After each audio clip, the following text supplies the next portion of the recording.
Welcome to the New Earth Radio, a frequency your soul has been waiting for. Tune in, rise up, and remember who you are. Hello, hello, and welcome to a new episode. Today I have a very, very special guest. I have Ellie here with us. She is a medicine woman now living in Peru, and she has so many beautiful things to share. Hi, Ellie. Hi, sister. Thanks for having me. Thanks for coming. I know a lot about you, but yeah, there are some people will know you that are listening and some don't. So who are you? What a question. um, I really am a devotee to love, and it's one of my favorite ways to express my being. My one of my best friends, Sam, said it one time, and it was just the most um, true true explanation of who I believe we are, that we are beings here to love, to embody love. I feel such a strong mission on this planet to help women return to their wombs and to the power of their wombs to reconnect to who we really are.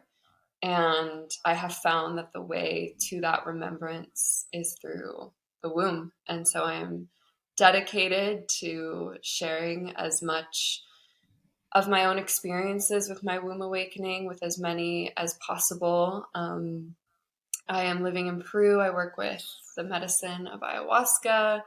So I'm also in a deep union and love with grandmother, and she's referred to as grandmother for those that are not familiar. And truly, just a guide for all of us to remember that it's safe to trust our intrinsic wisdom. And I would say, as we open this conversation about the womb and anything else that feels needs to come through today in our conversation, that we live in a world where we've been taught to turn outside of ourselves for guidance, for confirmation, for validation. And my journey into my womb was this reclamation of I can trust myself deeply more than anything. I can trust myself, and so I'm here to remind others that you can trust yourself too. Yeah, I love that. And it's also what you say about your womb, the work you do around your womb. I think it's so special. And the reason why is because it's such a powerful connection, I now realize, but most of my life I was disconnected. That's the first thing I learned, like to disconnect from my own femininity, to be strong, to like more emotions are in the way. So it's like everything that had to do with my femininity, I had to close off. And now finding my way back was such a life changer. So I'm so curious how you got connected with your womb and why it's so important for you. Yeah, I picked up a book called Sacred Woman, and it's by Queen Afua, and she goes into great detail into this journey into the mysteries of the womb, both with physical practices, energetic practices. And I spent every single morning the last, I guess now, almost 2 years connecting with my womb space. And it started with this book. And one of the rituals was to take a bath between 4 and 6 in the morning when the channels are the most open to receive. So I'd wake up early and I would take a salt bath, and then I would get out of the bath and anoint my womb with an oil, a sacred oil. And I started to connect with her every single day. And there was so much happening, so many activations, so much release, so many meetings with different parts of myself that hadn't been expressed, different parts of myself that felt suppressed. And I will share that before I started reading this book, it was 2023, and I was in a mushroom journey. And it was the first time I saw my womb visually. I don't even think I knew what my womb actually looked like until I saw this image in a mushroom journey. And she was just golden. She was this beautiful golden corridor. And I went back into a past life in Egypt. And 2 months after that mushroom journey, I traveled to Egypt. And then I went two more times within 6 months. And I received a lot of activations in my womb space while I was on the lands in Egypt. And I do think there's something to say about visiting different lands that we're called to, that awakens different parts of our DNA.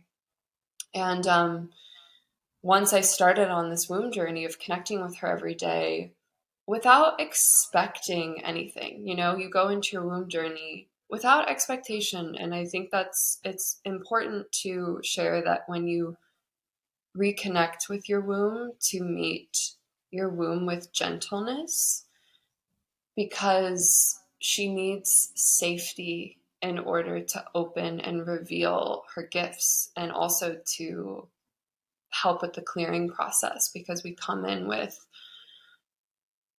I don't know how accurate this amount of generation is. I think that it's what you feel, but we are at least carrying that we know our mothers, what our mother brought in.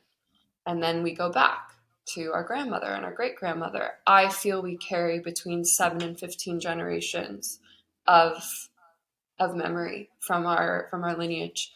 And that's, our father's side, our mother's side. So that's a lot of memory to work through, to clear, to kind of Yeah. dust away so that we can get to the core. And to me, the return to the womb is return to ancient times, and remembering that if you are a womb keeper, you are a portal between realms. And not only do we carry life and have the ability to carry life inside of our womb, but we have the ability to conceive and birth timelines. Um, and I want to preface, as we go more into juicy details around the womb space, that you have your own womb codes. And so everything that I'm sharing could resonate, or you could have completely different interpretations and codes within your womb. And that's what you should follow always, is just what wisdom rises within you from your womb, what you feel called to do, how you feel called to connect with it. There's no manual. It's this return to listening to your own internal compass. And so I really encourage womb keepers to go on your own path and your own journey. There's no right way, there's no manual. And if I share something and it doesn't resonate, you tune into what is resonant for you. And that's how we build this trust with ourselves. Wow, so many questions activated in me while you were talking. I was like, wow, I love it. I know, you know what I really love when you're talking? It's like, it's not just words. You feel the energy you're bringing because you're so connected. When you're talking, you're really feeling it in. And I feel that. I'm like sucked in.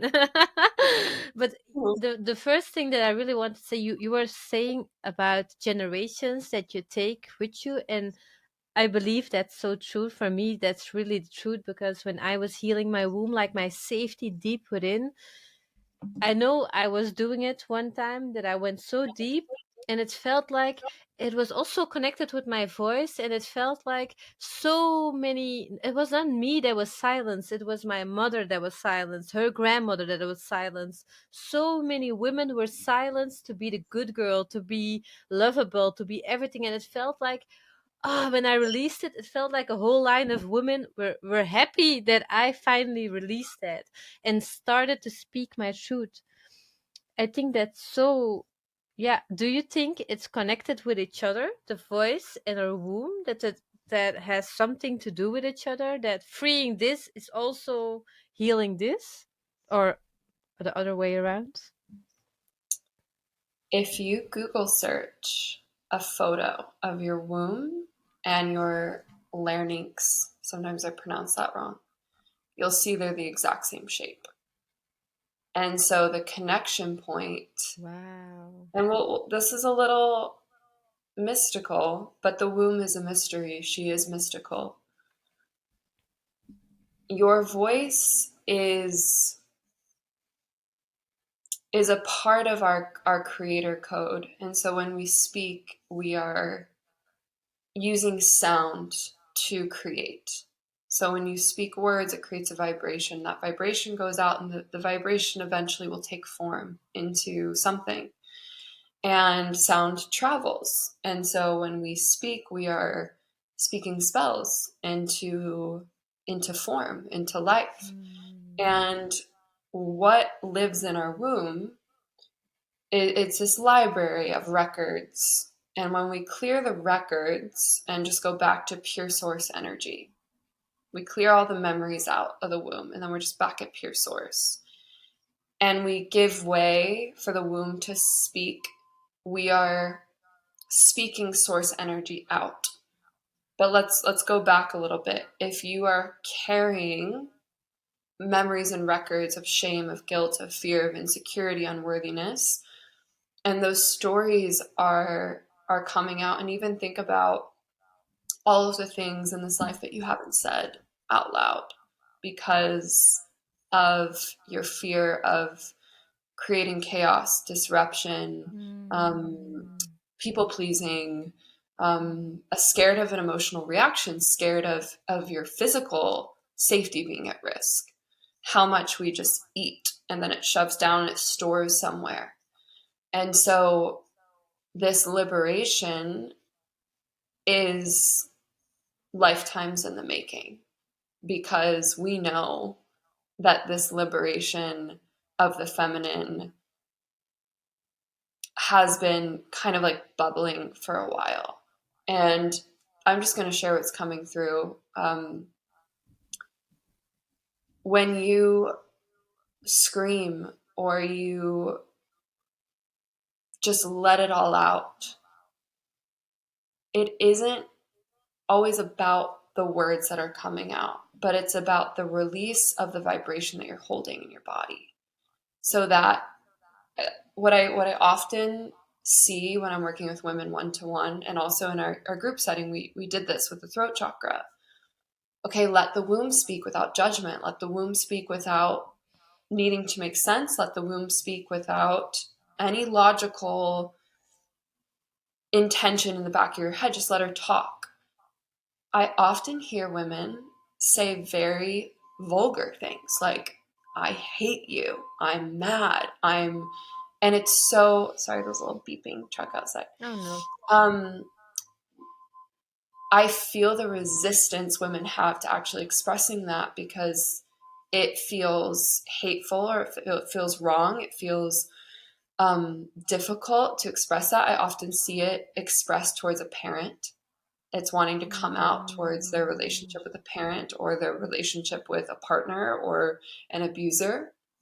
And I share that it's not about directing the words at them. It's not about harming someone with your words.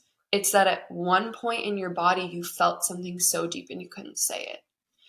And so this liberation is the alchemy. Getting to say it out loud is the alchemy. It's not to stamp it on a piece of Mm. paper and be like, this is what's true.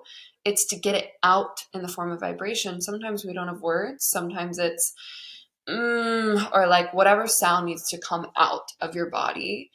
And so a really simple practice that anyone can do, within your own space, is to just close your eyes, bring your hands to your womb, bring your knees out wide so that your hips are open. When your hips are open, your body feels this signal of, okay, I can release, I can open.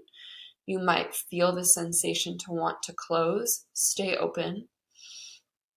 And then take a few minutes to actually like bring your awareness into your womb. Imagine it dropping down, and then just start expressing. And I just did this the other day because I've been holding a lot in recently. And one of my best friends, I shared this practice with her to speak from her womb, and she was sitting next to me, and she goes, "What does your womb want to say?" And I just burst into tears, and Mm. all the truth came out. And then there's this opening. So yes, you are expressing for the women that haven't been able to in the past, and you're expressing for the women that can't express right now. And so Wow. when you willingly enter into this womb journey, you are entering into the collective womb. And so we're doing this for our sisters on the planet that don't have the ability to even open their mouth Yeah. without being at risk for harm. Wow. So, yeah, that's so many points that you touched here. It's also like you said, our womb, it's not just a womb, it's all about the reclamation of our power. Because if we are connected to our own womb, it's being connected and being speaking freely. And it's indeed what you said about parents, when somebody wants to say something and somebody got hurt, but your voice is not speaking because your womb is saying there's so much shame, there is unsafety. It's always unsafety, isn't it, when it's about the womb?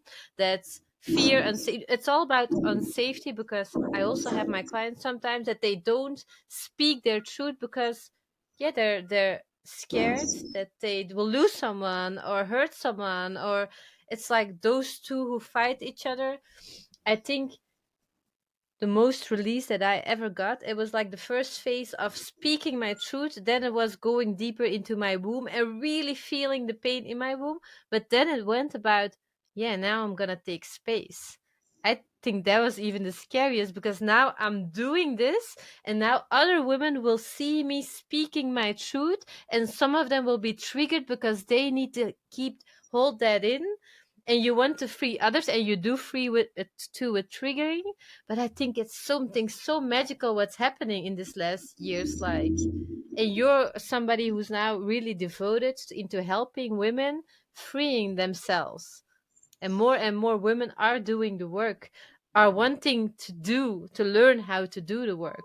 If you think about it, it's so powerful, because after that, for me, my power really came. I don't know, it's such a I had a moment, by the way, I just realized. I Yeah. was making a video for Instagram, sharing my thoughts, and I thought something's keeping me, and I don't understand what. It's not keep. I worked through the safety and being visible, whatever, and then I knew, and I was so ashamed to admit it for myself, that after doing so much work, being single for 3 years, really owning being alone and being happy alone, I still wanted to be attractive. I still was not speaking my truth, because being so fiercely in my truth would make me less attractive for the most part, because a lot of people see it as manly, as it's not, it's so divine feminine energy, but I know a lot of people won't recognize it. And when I realized that that was stopping me, and I felt shame that I was stopping me, that I did feel shame, something really clicked in me. But I think, yeah, that's so powerful,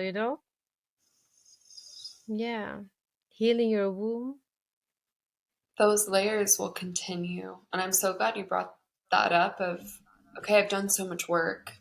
Why am I experiencing more layers? And something that I've come to realize working with plant medicine and the womb, but is as long as something exists in our collective consciousness, we're going to be able to touch it and we're going to be able to feel it. But every time we can touch it from a new place, from a more evolved place, we get to bring in those unconscious parts more and more and more to bring them into the light. And as we expand and anchor in more light, we're going to meet more unconscious parts because we're able Mm. to. We're able to bring it in. We're able to hold space for it in a way that some people can't right now.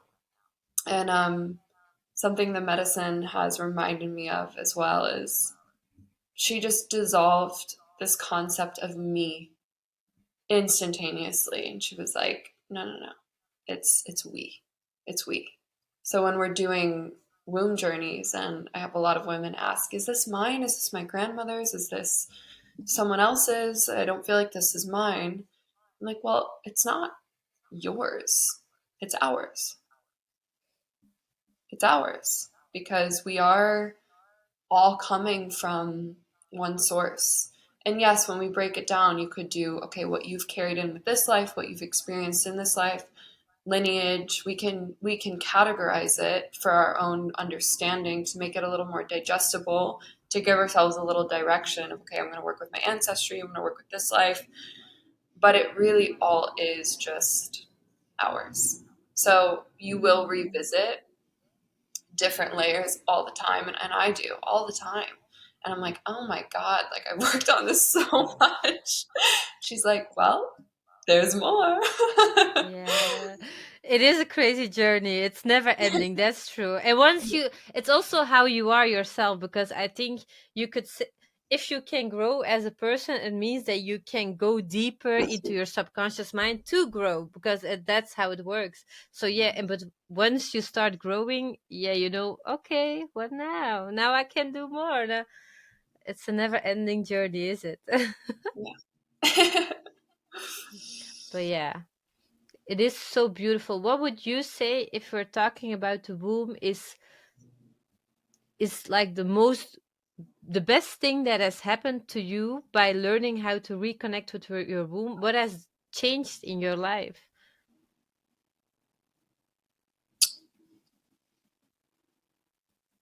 the first the first little line of words that comes into my body is to trust the mystery. Mm, I have continuously brought myself to different thresholds within my consciousness by connecting to my womb. And when I meet these thresholds, and I'm going to refer to them as thresholds of fear initially, because I'll go into my womb, she'll take me through something that is old or stored, and I'll feel it and I'll express it and I'll process it and I'll clear it. So then there's this expansion point of, okay, let's expand beyond this current level of consciousness.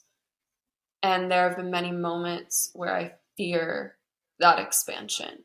And really, I'll make that a little more simple, where I fear my power. Every time I dig a little deeper, mm, I get to this threshold of, can I really hold this? Can I really embody? Can I embody this?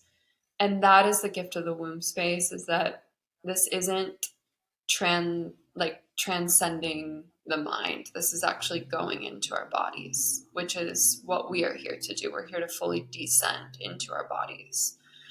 And that can be a big key for women listening, because meditation is so, I hate the word trendy. Like, I don't want to use that for meditation, but when people think about how do I better my life, they're like, meditation. And meditation's great. My womb journeys I call womb meditations. But the direction of going up versus actually going into the body, into the womb space, creates a different relationship with, okay, I actually don't need to transcend all of these emotions and these perceptions. I need to go into them, not away from them, not push them away, but actually go mm, into them, because the gift is in there. There's the gift in the shame, there's the gift in the fear. mm. And I worked with Joe Dispenza's meditations for a long time, where he was like, go into the void. And he's wonderful. He has incredible work. A lot of people benefit from his work. But I couldn't just go into the void and like envision a new reality, because the memory in my body was memory of shame. So that's what I was living in. I couldn't just transcend and be like, I'm not feeling this. I had to feel it. And so I think this liberation that has been the greatest gift from my womb journey is, for a lack of better words, like, I don't give a shit what anyone thinks. I'm like, Acceptance. I feel I feel so free.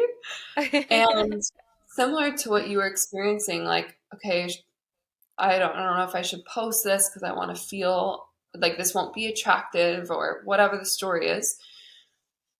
I remember, and still it will come up in moments of like, oh God, this is cringe. Like this stream of consciousness, like, because I'll watch myself sharing something. I'm like, but that's gonna change. I know that's gonna change. The gift of being in your freedom is I can be witnessed in my evolution. I'm going to change. You can scroll through my TikTok and go down to like 2022, and there's probably a lot of contradictions because Mm. I'm evolving and I'm changing. And there have been moments where I'm like, I need to be consistent. And this is a very masculine way of thinking and being, is I need to stay the same. I need to stay with what I said, what I express. I have to like put that concept in the trash if you have a womb, because you're just going to be changing all the time.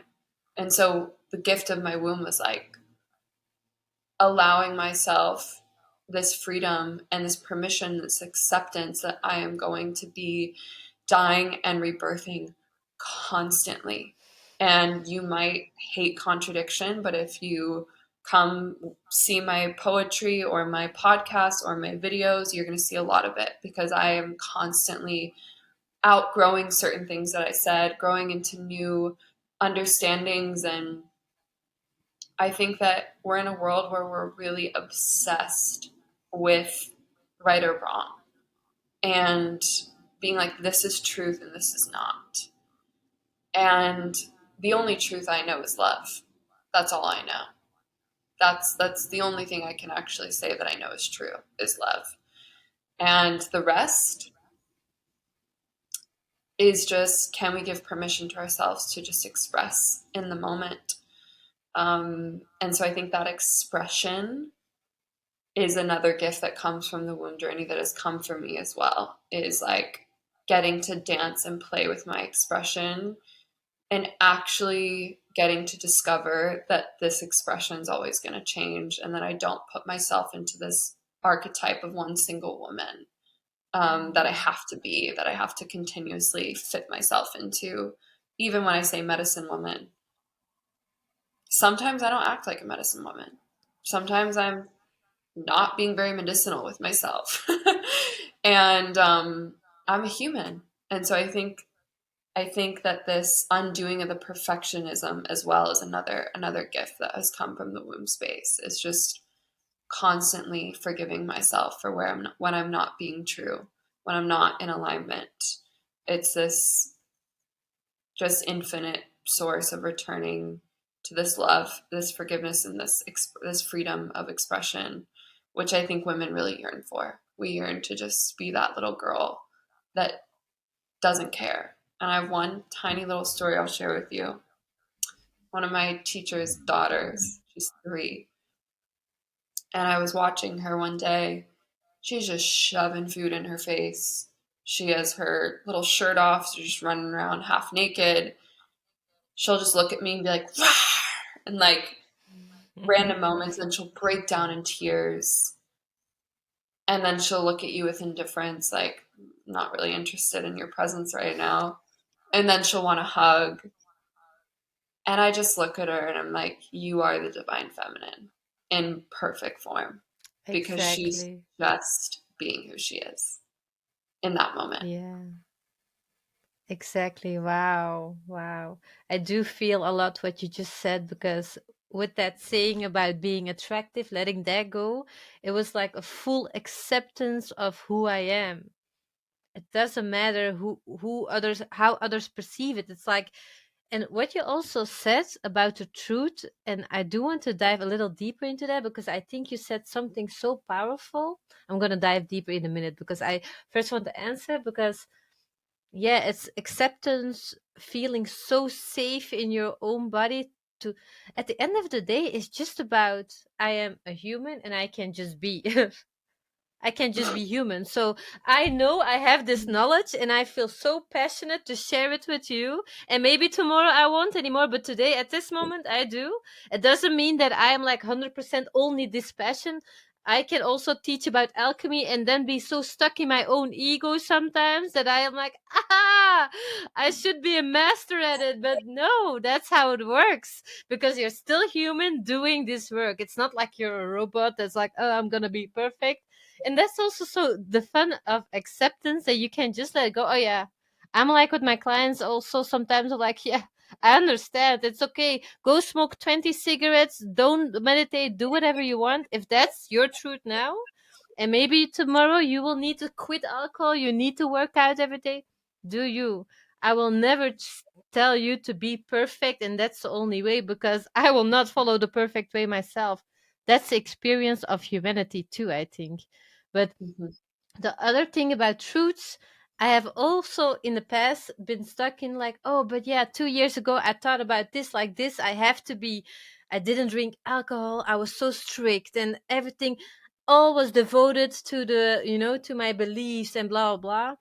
And then on a moment I was like, what am I doing? So I fully 100 started partying, drinking alcohol, smoking cigarettes again, and I'm back with it. And it was so funny because every time the messages I shared evolved with me, but also changed. But that was always the truth on that moment. And on that moment, because there are so many different truths, everything is true and everything is a lie on this moment. Scientists have thousand different of opinions and truth about the same subject. So yeah, it all exists. It's just you bringing the message for certain people and being your expression, and you have to free it. So I think it's so cool that you said it. Like, yeah, I will be in contradiction because I'm not here to be like, I'm here to evolve and to always keep on speaking my truth, and who needs it will hear it. Mhm. I like that. Wow. Yeah, I think also that we have to question our beliefs all the time.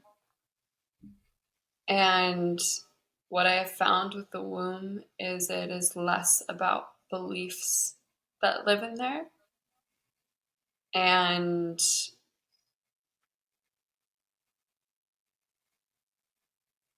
more about essence, our essence. So it's less Mm. mind based of like what is true, what is not, what is correct. And she guides us back to our essence. And our essence and our understanding of our essence is what will also shape our beliefs. And so when we get too closer to what our true essence is, what is our true essence? Your beliefs will shift depending on that relationship with your essence. And, for a long time, I don't think I wasn't connected to my essence, but if I was in any capacity, it definitely wasn't a beautiful reflection. It was a harsh, critical, very insecure understanding of myself. And the closer, and even with the womb too, when I go like into the most complicated cosmic mysteries that I'm like, this is so wild. I always will spiral back to a very, very simple truth. And I share this because we are in a world where consciousness is expanding. It can get overwhelming. It can get scary sometimes when we're expanding and we're navigating that expansion. But every single time I return to my essence is love. My essence is love. And love doesn't have judgments. And love doesn't have an opinion. And love doesn't change. Love just is. And that's what I feel the journey back into the womb is let me remember what my essence truly is. And it is radiant and it is love and it is loving and it is all encompassing. And when I think about the feminine and who we really are, I think we get this image in our head when we hear divine feminine of soft and graceful and wearing beautiful flowy clothes and running around in a pasture with horses. And that's a beautiful visual. and a part of our being, but we are also Kalima. We have the ability to burn everything to the ground. And we have our dark feminine that can be used for healthy destruction and transformation. And I think holding space for the divine feminine is really the mother archetype. And the mother holds space for her child as their child just is. I don't need my child to be something specific. I just allow my child to be. That is the feminine. I allow myself to be. Um, and know that whatever expression of you is arising right now is a gift, that she's showing you something. Um, yeah. Yeah, beautiful. Do you also think, Ellie? Because I do remember reconnecting with my gifts, with my gifts, with my womb, also brought me something else, and that's like I used to, when I remember, like with my friends and with my girlfriends, I always thought like I'm not jealous, but still secretly I was comparing myself. You want to be the best, you want to be the most fun, and so the underlying jealousy, the comparison, the it's like competition between each other. And this is something that I really released by connecting with myself, because as you said, that little girl that you told about, she was just doing her thing, and that's something so freeing, because now I'm like, I don't care, I'm just like, I want to do this, I'm doing this, I'm not wanting to be liked. And I'm like, sometimes I look more autistic because I'm so weird, I became so weird in a normal society, but it doesn't matter no more. And I think because I have accepted myself so deeply, and I'm just being me, there is no comparing anymore, and I just released that. But it's so sad because I know a lot of women are still stuck. Because is that also because you're disconnected with your womb, that you're so stuck into the comparing to others because you are not connected with yourself? There's a lot of layers, and I will start with that this is the portal to abundance, because competition and Mm. comparison is an expression of lack. It's an expression of lack, that because this woman looks this way or has this, means that I don't have the same opportunity or the same access, or if it's about a man, let's say, that's like a classic one in high school or something, that only one of us can have him. And that means that someone else is in lack.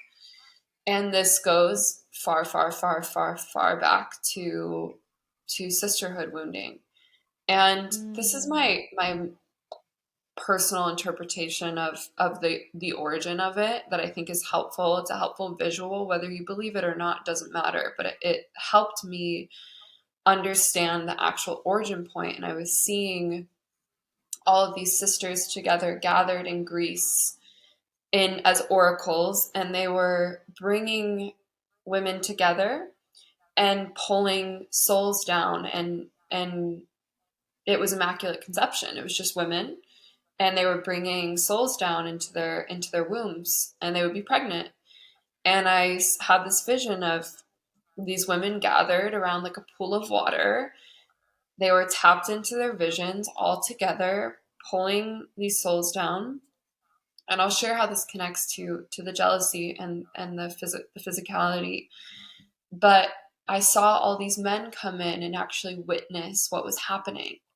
And at that time, there was no judgment on the gifts and the roles of men and women. It was just understood, and it was just accepted, uh, that these were how they were at that time. And I saw these men come in and witness the women, and it was the first time their ego clicked in and was like, we're not needed. We're not needed. So then I Mm. saw men, those same men, go out and say, we need to control the land so we can control the people, so that we have some sort of purpose. And we cannot let these women practice these gifts because we need to feel some sort of importance. And this imbalance of masculine and feminine energy being the root of this comparison. Because if you think about attractiveness and physicality, it's deeply tied to this conditioning that we need to be desirable for the opposite sex, that we need to be desirable so that we feel like someone loves us and thinks that we're Mm. beautiful. And what does having a partner also mean about our worth, about our safety, about our well being? And so I think about just going all the way back to what if our need to feel attractive is actually this internal biological search for safety? Before there were mirrors, Yes. did we know what Yeah. we looked like? Did we know that different features meant something different? Perhaps based on seeing other people relate, like if there weren't actually physical mirrors. But I do feel deep in my bones that it is a safety mechanism. It's a like desire to feel safe because we associate being attractive with having the partner, having wealth, having Mm. opportunity, which is all safety related. And so if you don't feel safe within yourself, that is where the jealousy arises. And you see that in relationship. If I don't feel secure in myself, I'm insecure in this relationship, then I'm expressing this insecurity. So we look at this insecurity first as a physical thing. We try to solve the physical thing. Well, I can just change my body. I can just da da da da da. But you're not getting to the root of I don't feel safe. Yeah. Yes. Yeah. Exactly. That's exactly it. Wow. Yeah. And it's indeed a thing because attractiveness, it's not about even the looks only. Yeah? It's about, am I too smart? Am I gonna hurt their ego and make them feel not manly anymore? Am I too am I too good at my business? Am I too this? Am I too good in the things where he cannot? It's like at some point when I knew like, okay, I am a powerful woman, fuck, now I'm gonna be on such a level that most of the people, yeah, will find like, oh, she's too much. She's too much. And that's something accepting in yourself. It's knowing that you will not be safe to be chosen by many. And you only that whole thing about being chosen is also programmed from a young age because yeah, I learned when I was younger, my father taught me like, as a woman you have to be perfect, you have to be this. If your relationship goes bad, it's your fault because you are the one that holds it all. A woman has to be this. So in my head it was like, if a man doesn't choose me, I'm unworthy. So how can I don't show my intelligence too much, don't show this too much, don't show that I know, act dumb, act simple and playful and nice. And getting this out of my system, I thought I did, but when starting a business, went like, that was a whole other level of, but as you said, we can keep on letting the levels go. Yeah. But yeah, it's about safety. It's about, at the end of the day, it's all about safety. Mhm. And that was also something so big that I did in my own journey when it's being single, being safe in myself on such a level that you're not looking for a relationship anymore. You're like, Mhm. yeah, I'm good. You have to be good too to come in now. Mhm. Yeah. Yeah, you're not just coming in now. Yeah. Yeah, it's a good one. Wow, I think we shared a lot of good things today. I feel like, do you feel there's something that still needs to be shared? Hmm. Let me feel if there's anything else that needs to come through. I feel this is important to leave as a seed. Um, your heart calls, your heart has callings. and your womb is the guide forward. So don't forget about your heart in this journey. Include her and connect with your heart space, because there's a lot of truth in the heart. The heart is love. Mm. That's where truth is in love. So connect to your heart as a trusting source of your truest desires, and then let the womb guide you forward. And when we talk about actually birthing our creations in all forms, physical, energetic, um, don't forget about your yoni. And if you haven't journeyed with your yoni or connected to your sexuality, just that's a whole nother conversation, but we'll just leave it as a seed of everything is interconnected. And your yoni is your root. It is where that physicality actually emerges. It's the point of safety, and also the place in our body where we do hold a lot of fear. And